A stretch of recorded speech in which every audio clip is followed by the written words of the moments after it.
सभी किसान भाइयों को मेरा नमस्कार। जैसे कि अब गेहूं की बुआई का समय आ गया है, तो रासायनिक खाद का प्रयोग होगा। हम लोगों में ये भ्रांति है कि डीएपी गेहूं के लिए सबसे उपयुक्त खाद है, परंतु ऐसा नहीं है।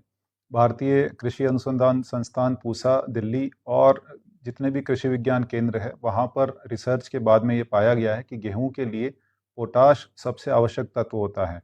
डीएपी में पोटाश नहीं पाया जाता है। एनपीके में जो के है वो पोटाश होता है। तो एनपीके में भले ही 16-16-16 हो, 16-32-16 हो या एनपीके की कोई और वैरायटी हो, तो गेहूं के लिए सबसे उपयुक्त खाद एनपीके होती है। 1 हेक्टेयर में आपको 3 बोरी एनपीके का प्रयोग करना है, यानी 5 बीघा में 3 बोरी प्रयोग करना है। इससे अधिक प्रयोग नहीं करना है। और एनपीके का यदि आप प्रयोग करेंगे तो उससे आपकी उपज बढ़ेगी, गेहूं का दाना बड़ा आएगा, गेहूं का चमकदार दाना होगा।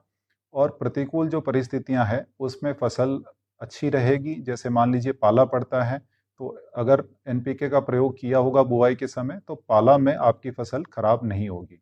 अभी तक बुआई नहीं की है तो सरसों सरसों के लिए सिंगल सुपर फॉस्फेट एसएसपी सबसे बेहतर खाद होती हैं। एसएसपी का 1 हेक्टेयर में 2 बोरी प्रयोग करना होता है, अर्थात 5 बीघा सरसों के लिए 2 बोरी एसएसपी का प्रयोग करना होता है।